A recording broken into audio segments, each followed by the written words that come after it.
Bismillahirrahmanirrahim. Assalamualaikum warahmatullahi ta'ala wabarakatuh.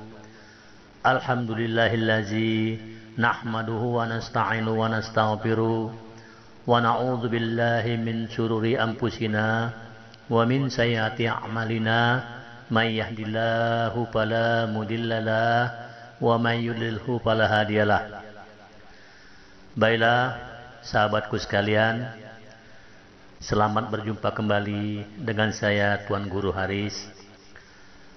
Pada kali kesempatan ini saya akan menceritakan tentang kisah sebuah makhluk yang bernama Dabbah al-Ard, yang mana kita ketahui menurut hadis-hadis yang sahih bahwasanya Dabbah al-Ard ini adalah salah satu makhluk yang muncul sebelum terjadinya hari kiamat nanti. Baiklah sahabatku sekalian, pada akhir-akhir ini kita juga telah banyak menyaksikan bahwa ditemukannya binatang-binatang yang aneh yang muncul dari permukaan bumi. Padahal sebelumnya binatang-binatang tersebut belum pernah kita temukan. Bisa jadi ini adalah suatu pertanda akan datangnya hari kiamat. Dan salah satu binatang yang muncul sebelum datangnya hari kiamat yaitu bernama Dabbah al-Ard. Lalu apa artinya Dabbah al-Ard itu? Allah Subhanahu wa taala telah menjelaskan di dalam Al-Quran yang berbunyi, A'udzu billahi minasyaitonir rajim. Bismillahirrahmanirrahim. Wa iza waqa'al qalu 'alaihim ahrajana lahum dabbati minal ardi tukallimuhum anna nasha' kanu bi ayatina la yuqinun. Yang artinya, dan apabila perkataan telah jatuh atas mereka, kami akan mengeluarkan seekor binatang melata dari bumi yang akan mengatakan kepada mereka bahwa sesungguhnya manusia sudah tidak yakin kepada ayat-ayat kami. Quran Surat An-Naml ayat 82. Dan dari salah satu hadis Rasulullah SAW yang diriwayatkan dari Abu Daud Al-Tayalisi, beliau mengatakan bahwa telah menceritakan kepada kami Hamad ibnu Salamah dari Ali ibnu Zaid, dari Uwais ibnu Khalid, dari Abu Hurairah radhiyallahu an, yang mengatakan bahwa Rasulullah SAW pernah bersabda, kelak akan muncul hewan melata bumi yang membawa tongkat Musa dan memakai cincin Nabi Sulaiman alaihi salam. Lalu ia mencocok hidung orang kafir dengan tongkat dan mencerahkan wajah orang mukmin dengan cincinnya, sehingga manusia berkumpul di suatu perjamuan, sedangkan orang mukmin dan orang kafir dapat dibedakan.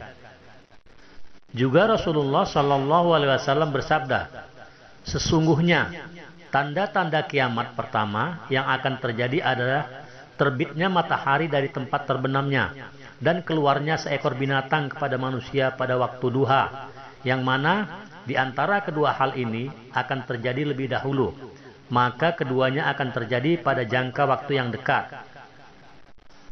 Lalu apakah sebenarnya Dabbah al-Ard itu dan bagaimana pula ciri-cirinya? Dabbah al-Ard digambarkan seperti seekor monster yang sangat mengerikan. Dan berikut ini adalah ciri-ciri Dabbah al-Ard yang dirangkum dari beberapa hadis. Pertama, Dabbah al-Ard adalah merupakan seekor hewan yang mempunyai bulu-bulu panjang dan sekaligus juga mempunyai bulu-bulu yang pendek. Kedua, Dabbah al-Ard adalah seekor binatang yang sangat besar. Dikatakan semasa ia keluar dari sarangnya dengan kecepatan seperti seekor kuda yang berlari setelah 3 hari, dan Dabbah al-Ard bisa mengeluarkan sepertiga badannya. Ketiga, Dabah al-Ard mampu berkata-kata kepada manusia dengan pelbagai bahasa manusia di dunia ini. Keempat, Dabah al-Ard sebelah tangan kirinya memegang tongkat Nabi Musa alaihi salam dan di sebelah tangan kanannya memakai cincin Nabi Sulaiman alaihi salam. Apakah misi dan tujuan Dabah al-Ard? Ada beberapa misi tujuan daripada Dabah al-Ard. Yang pertama yaitu Dabah al-Ard akan berbicara kepada manusia bahwa sesungguhnya manusia sudah tidak yakin lagi dengan ayat-ayat Allah. Kedua, Dabah al-Ard membuat tanda di wajah-wajah orang mukmin menjadi lebih cerah dan membuat tanda di wajah orang-orang kafir akan menjadi gelap.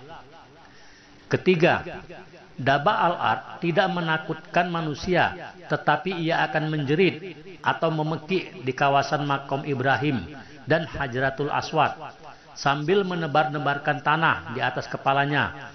Kemudian dia menghadap timur dan memekik, kemudian menghadap ke barat dan memekik. Suaranya melampaui segala penjuru yang menyebabkan manusia berlarian karena takut. Dalam keadaan yang sama, orang mukmin sudah mengetahui bahwa yang bersuara keras itu adalah Dabah al-Ard, binatang Allah, dan mereka tetap di tempat mereka dan tidak mengalami ketakutan apapun. Dikabarkan bahwa Dabah al-Ard ini akan keluar setelah Ya'juj dan Ma'juj mati akibat virus yang diturunkan oleh Allah Subhanahu wa taala kepada mereka. Dan juga dikabarkan Dabah al-Ard akan keluar setelah terbitnya matahari seperti biasa, yaitu pada waktu duha setelah matahari itu terbit dari sebelah barat. Dan dikabarkan juga bahwa Dabah al-Ard akan keluar dari bumi, yaitu setelah bumi dan setelah bencana Ya'juj dan Ma'juj. Binatang yang bernama Dabah al-Ard ini kelak akan muncul di akhir zaman, di saat manusia telah rusak dan mereka meninggalkan perintah-perintah Allah serta mengubah agama yang hak. Allah Subhanahu wa taala mengeluarkan bagi mereka binatang melata dari bumi yang menurut suatu pendapat menyebutkan dari Mekah, sedangkan beberapa pendapat yang lain menyatakan bukan dari Mekah, seperti yang akan dirincikan keterangannya. Dan hewan itu berbicara mengenai manusia, hal itu kepada manusia. Ibnu Abbas Al-Hasan dan Qatadah telah meriwayatkan dari Ali radhiyallahu an bahwa binatang yang bernama Dabah al-Ard itu adalah dapat berbicara dan berucap kepada mereka dengan sebenar-benarnya. Atta al-Husairi, beliau mengatakan bahwa binatang itu berbicara kepada manusia seraya mengatakan, sesungguhnya manusia dahulu tidak yakin kepada ayat-ayat kami. Hal yang sama telah diriwayatkan oleh Ali dan dipilih oleh Ibnu Jarir. Terdapat pendapat ini jelas perlu dipertimbangkan. Hanya Allah lah yang maha mengetahui. Ibnu Abbas dalam riwayat lain menyebutkan bahwa binatang itu melukai mereka. Dalam riwayat yang lainnya lagi dari Ibnu Abbas disebutkan pula bahwa binatang itu mengatakan, janganlah kamu melakukan anu dan anu. Pendapat ini merupakan pendapat yang baik. Tidak ada pertentangan di antaranya. Hanya Allah lah yang maha mengetahui. Namun, banyak sekali hadis-hadis dan asar yang menyebutkan tentang munculnya binatang ini. Berikut ini akan diketengahkan sebagian darinya yang mudah diketengahkan dan hanya kepada Allah lah kami mohon pertolongan.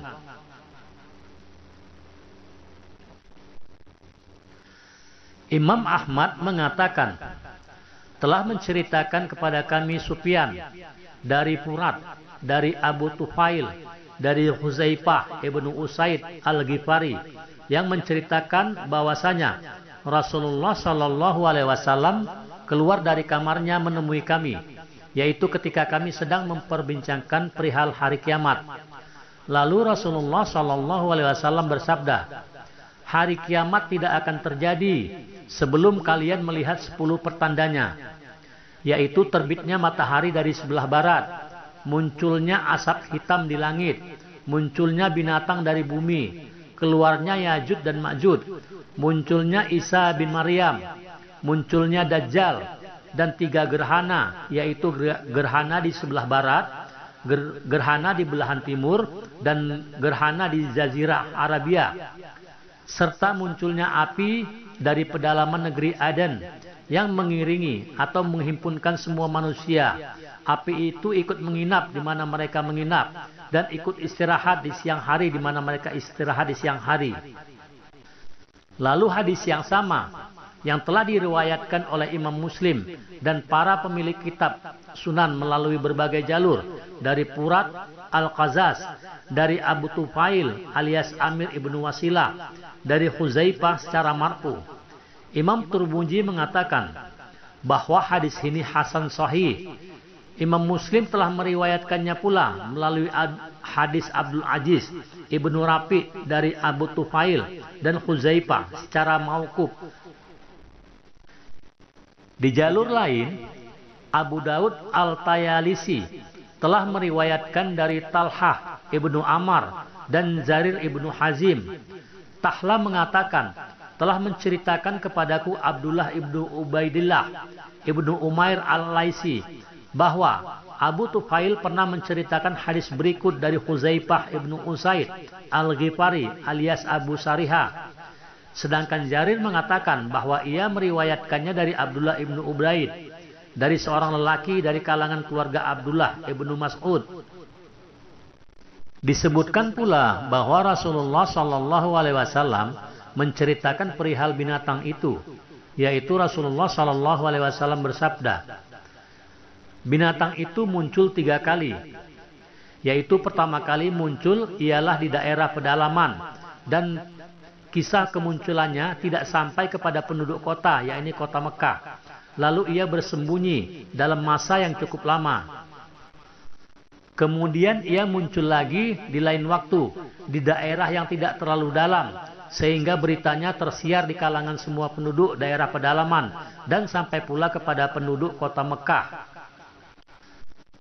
Kemudian Rasulullah Shallallahu Alaihi Wasallam bersabda, ketika manusia sedang berada di masjid yang paling besar kesuciannya dan paling dimuliakan oleh Allah, yaitu Masjidil Haram, dalam keadaan tenang, tiba-tiba muncullah binatang itu di antara rukun Yamani dan Maqam Ibrahim, seraya mengeluarkan suara lenguhan dan mengibaskan kepalanya, menembiskan debu yang ada di kepalanya.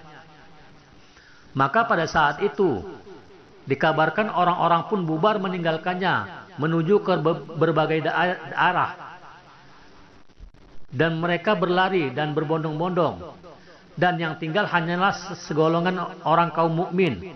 Mereka merasa yakin bahwa diri mereka tidak berdaya terhadap kekuasaan Allah. Maka lantas binatang itu mulai mengecap mereka, sehingga bersinarlah wajah mereka, dan menjadikan wajah mereka seakan-akan bintang yang bercahaya. Lalu hewan itu pergi mengembara lagi ke seantero dunia. Tiada seorang pun yang dapat mengejarnya, dan tiada seorang pun yang dapat melarikan diri selamat darinya. Sehingga ada seseorang yang melindungi dirinya dari kejaran binatang itu dengan berpura-pura sholat. Lalu binatang itu datang dari arah belakang dan berkata, "Hai Fulan, sekarang engkau baru mau sholat." Maka ketika itu laki-laki itu menghadap ke arahnya, dan dia mengecap di wajahnya dengan cap kafir. Lalu ia pergi, sedangkan laki-laki itu kembali bergaul dengan orang-orang banyak, bermuamalah dengan mereka dalam harta. Dan orang-orang di tempat-tempat yang ramai, di kota-kota, dapat dibedakan antara orang mukmin dengan orang kafir, karena semuanya mereka telah dicap pada wajahnya oleh binatang tersebut. Sehingga tak kala itu seorang mukmin berkata, "Hai kafir, bayarlah hakku." Begitu juga orang kafir akan mengatakan, "Hai orang mukmin, bayarlah hakku." Dari hadis lain diriwayatkan oleh Imam Muslim, Ibnu Hazaz mengatakan bahwa telah menceritakan kepadaku Abu Bakar ibnu Abu Saibah, telah menceritakan kepada kami Muhammad ibnu Basir dan Abu Hayyan dari Abu Za'rah dari Abdullah ibnu Amr yang mengatakan bahwa ia hafal sebuah hadis yang ia terima dari Rasulullah Shallallahu Alaihi Wasallam yang tidak pernah ia lupakan sesudahnya. Bahwasanya dia mendengar Rasulullah Shallallahu Alaihi Wasallam bersabda, sesungguhnya mula-mula munculnya pertanda hari kiamat ialah terbitnya matahari dari arah sebelah barat dan munculnya binatang melata di kalangan manusia di pagi hari.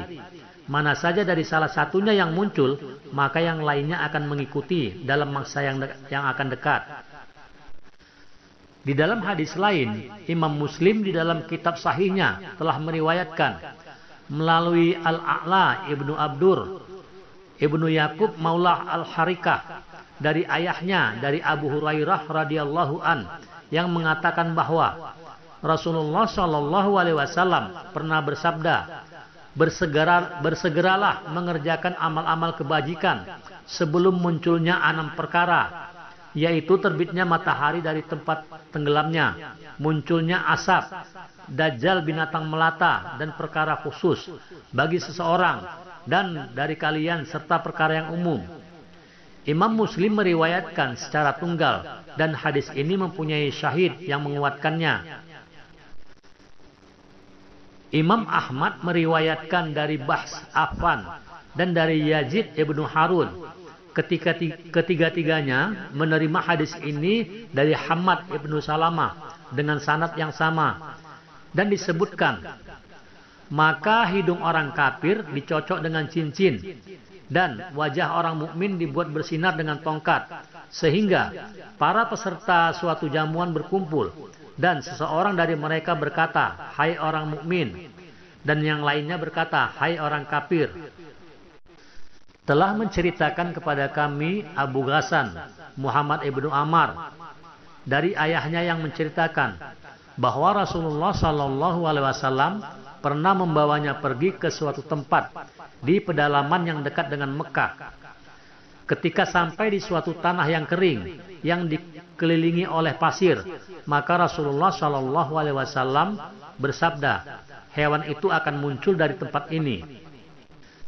Ibnu Amu Hatim mengatakan, telah menceritakan kepada kami, ayahku telah menceritakan kepada kami Abdullah ibnu Raja, telah menceritakan kepada kami Fudail ibnu Marzuk. Dia mengatakan bahwa binatang melata itu akan muncul dari tanah retak yang ada di Bukit Safa selama 3 hari. Sepertiganya belum keluar, hewan itu larinya kencang seperti kuda liar.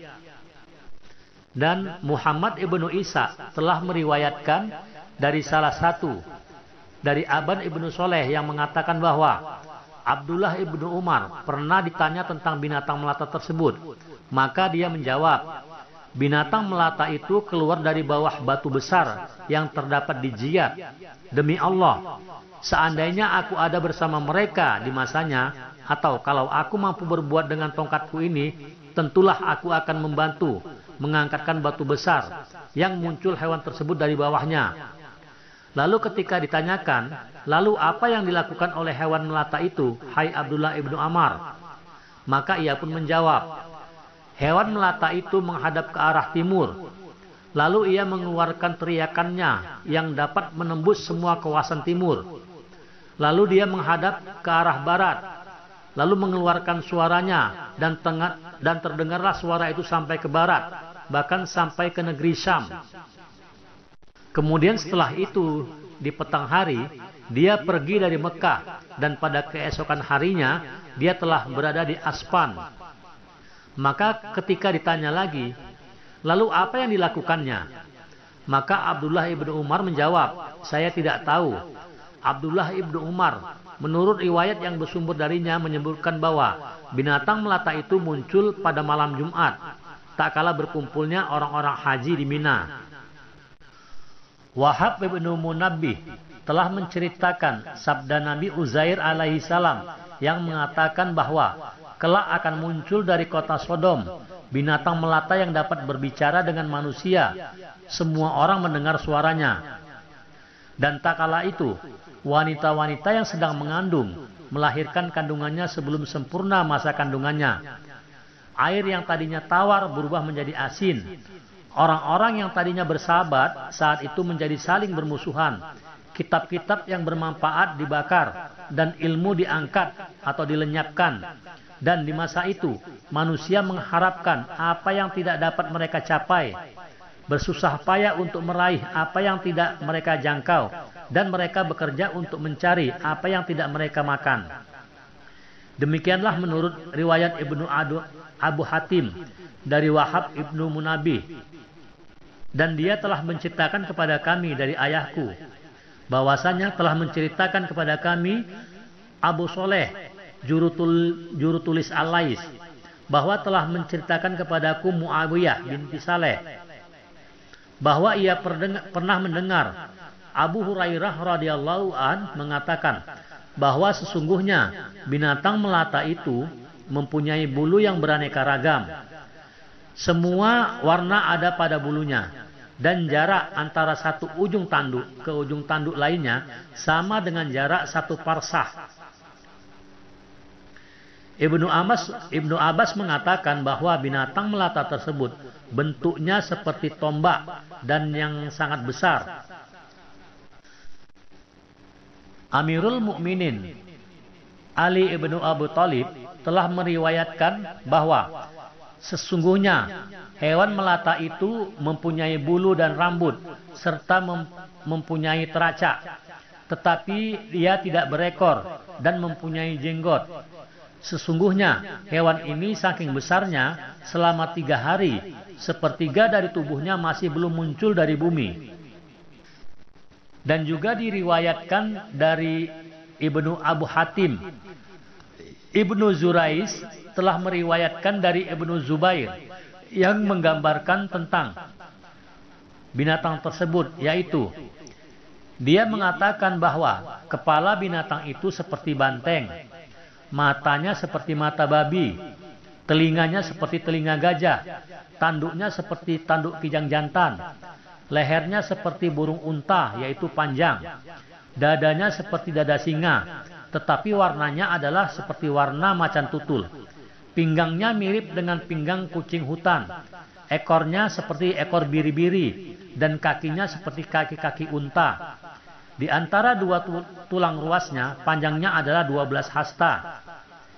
Dan dia membawa tongkat Nabi Musa alaihissalam dan memakai cincin Nabi Sulaiman alaihissalam. Maka tidak dibiarkannya seorang mukmin melainkan diberi tanda pada wajahnya dengan tongkat Nabi Musa. Capnya berwarna putih, lalu cap itu menyebar ke seluruh wajahnya sehingga wajahnya menjadi putih bersinar. Dan tidak dibiarkannya pula seorang kafir pun melainkan ia cap dengan cap hitam dari cincin Nabi Sulaiman alaihissalam, lalu wajahnya berwarna hitam menyebar ke seluruh wajahnya sehingga wajahnya menjadi hitam. Dan dikabarkan pada saat itu, tak kala orang-orang transaksi jual beli di pasar-pasar, mereka mengatakan, berapakah ini hai orang mukmin, dan berapakah ini hai orang kafir? Sehingga suatu keluarga duduk di perjamuan mereka, sedangkan mereka mengetahui siapa yang beriman di antara mereka dan siapa pula yang kafir di antara mereka, karena mereka semuanya telah dicap wajahnya oleh binatang dabah al-ard ini. Dan juga dikabarkan bahwasanya binatang dabah al-ard ini akan berkata kepada mereka, hai fulan, bergembiralah, bahwasanya engkau adalah termasuk ahli-ahli surga. Dan juga berkata kepada orang-orang kafir, hai fulan, celakalah engkau, karena sesungguhnya engkau adalah termasuk penghuni neraka. Sahabatku sekalian, demikianlah tentang kisah makhluk yang bernama dabah al-ard. Semoga kiranya kisah ini dapat menambah wawasan ilmu bagi kita semua. Wallahu alam bisawab. Wabillahi taufiq walhidayah. Assalamualaikum warahmatullahi ta'ala wabarakatuh.